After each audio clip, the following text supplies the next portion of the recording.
but music was always in me. You know, I had uncles that rap, cousins that rap, like, so it was like music was a constant thing. And then growing up, every Sunday when it's time to clean, of course my mama, she playing old school music. So it's like you getting music 24/24. So music was always in me. So eventually, once I got to a point of like really figuring out what I wanted to do, it was like I knew I wanted to be in the music somehow, some way. You know, I didn't want to be a rapper. Everybody be like, man, I want to rap. I would rap. I could rap. You know, I got songs out there, but I wasn't the rapper. I never wanted to be in front of the camera. So I was found myself like, man, I might be a music manager. I might be something that revolves around music though. And then it just panned out to be a director. So when you took your first step in the music, what aspect was it? Since you wasn't interested in being an artist, oh, it was rapping. It was rapping. It was like, so basically, you feel me? In my neighborhood, we had like some of the like best rappers. You feel me? Shooter Mac, Dopey Dope, Big Killer. It was like we really had rappers. You feel me? Like even Mac, he made it to the news for his song "All I Know Is Shoot." You feel me? Which was like a trendy song during the whole drill era. So it was like rapping was just like, all right, man, bet.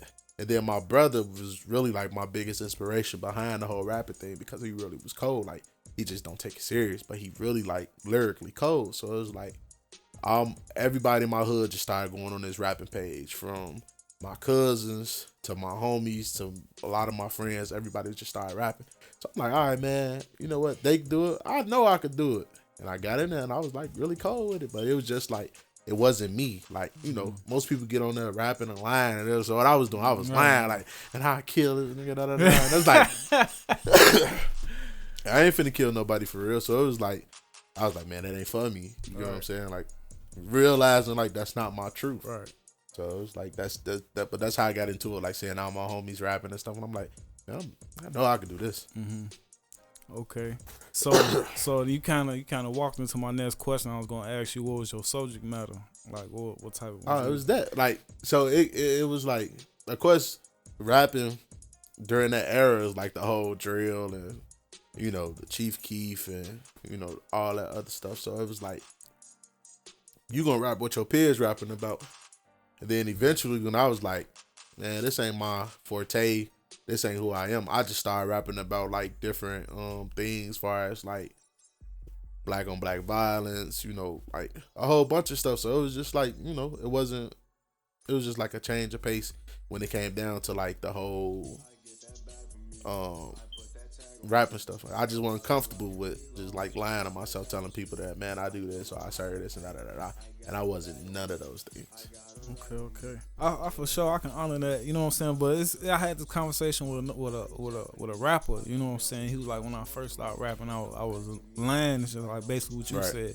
And I was like, I more call it capping. You know what I'm saying? Just because of the fact of, you know what I'm saying, even though you might not be directly doing it, growing up in the inner city of Chicago, you know what I'm saying, you rapping about what you see, you know what I'm saying, what's actually going on, you know what I'm saying. So if anybody, you know what I'm saying, in Chicago, I feel like a lot of artists, I wouldn't say you was lying, you was putting icing on them. I feel you, but it was like, and you lying though, you feel me? Because now when you get these people that press you about what you talking about in these songs, then what? You can't just be like, oh man, I was just playing and da da da da. It's like, man, you got to stand on that business now, because like Chicago, they really press you about that. Like if you talking about what you doing or whatever, people gonna want to really see if you about that, especially being in the city, especially being from the West Side alone. Like, nigga, the West Side is small. People think Chicago is a huge city. Chicago is small, bro. You like bumping people on any side. Man, I done bumped into people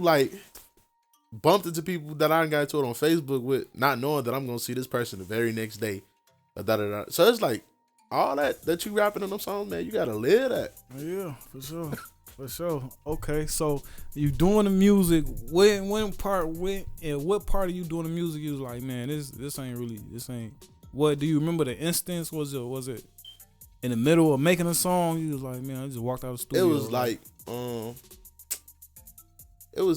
it was really more so like after just sitting back and listening to the songs and just like seeing like that ain't me, and then like going into doing songs with my brother, it's like his style of rapping was different. He wasn't talking about killing people and, you know, hitting this girl and that girl or whatever. He was like really on some lyrical J. Cole type stuff. And it was like, we had eventually did a song together called Views in Life. And I was playing catch up, but I was like right there, like neck and neck. I'm like, man, he J. Cole, I'm Kendrick. I'm right there with you. Ain't no leaving me behind type thing. And it was just like, doing that one song with him is what turned me into like, I can't do this type of rap no more because that ain't me. So even if I go back and do a song today, I'm not gonna rap about shooting this person or killing this person. I'm gonna really like rap, like, Right. Cause I always been into lyrics. I ain't never really been into the whole drill thing. I always been into like, I'm an old school rap type of guy, so I'm listening to Twista, Crucial Conflict, Do or Die, you know, rap like that, like that's actually lyrical. You know, even though Twista talk about like killing people, whatever, but it's, if you go back and listen to what he's talking about, like, and actually listen, it's like, dude, really cold, like really cold. Like I'm a Andre 3000 big crit type of guy. He was talking about killing people, blowing people up. Yeah, but it's like say that lyrically the way how he, man, look, lyrically the way how he was doing it, you like, yo, like, dude, really, another like, old Twista song. He's always Killer Song, like it's Killer a lot of songs that, what else that you know, it's shit, a lot of boy. songs that he got like that, but it was like shit. he was lyrically killing Yeah, for people sure. though, like lyrically, like yeah. take yourself outside of that whole like thinking that way and just like listen to the lyrics, like, bro, it's really You killing had me. mentioned something in your last interview when you was like they was taking him off Jay songs because he was killing them or something. I'm like, I ain't never heard that before. So he got a song with Jay-Z, Memphis Bleak, Missy Elliott. Is That Your Chick? I fuck with Memphis. Yeah, he got the Is That Your Chick? Is that your chick? Why you all in his foot? Twist was actually on the original song, but he went so crazy they took him off. Like G went crazy on that song, killing everybody. Jay-Z, Bleak. Jay-Z had 2 verses on that song, and his one verse was still better. But they had to take him off. He was going too crazy. Do they got any other songs other than Champ? No, Jay-Z one in. Is That Your Chick? Talking about Twista and Jay-Z, they got a couple of songs. But I know, you know, Twista was signed to Rockefeller at one point in time. Right, that's why. So it was like he did the Champion song with Benny Single, Right. Dang Classic. Dash, Kanye, Cameron, and it was like, dude literally had like one of the best verses on the song. Right, but that's why I know the connection. I just don't know Twista and Jigga. Yeah, collabs pop out to me. They got a couple. I can't think of it right now, but for sure. Like, Is That Your Chick is the one that stands out the most. All right, so did you get straight out of music? Because I know you mentioned too that you was fucking with the producing or you was doing that at the same time.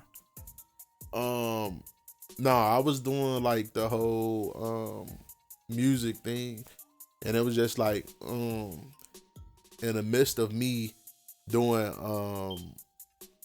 you know, the rapping stuff. Eventually, I was like, man, I want to start making beats, and that's what I started doing, like making the beats or whatnot. And as I started making beats, because it was like, man, I could hear this going here, this going there. It's like started really breaking down and analyzing the beat. I in turn end up going to a video shoot one day with my brother, and he had our homie named Dewey that was there that was like shooting the video. So I'm like, man, Dewey, let me see your camera real quick.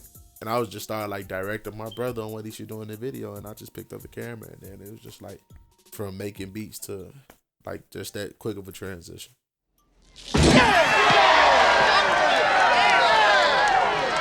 Yeah.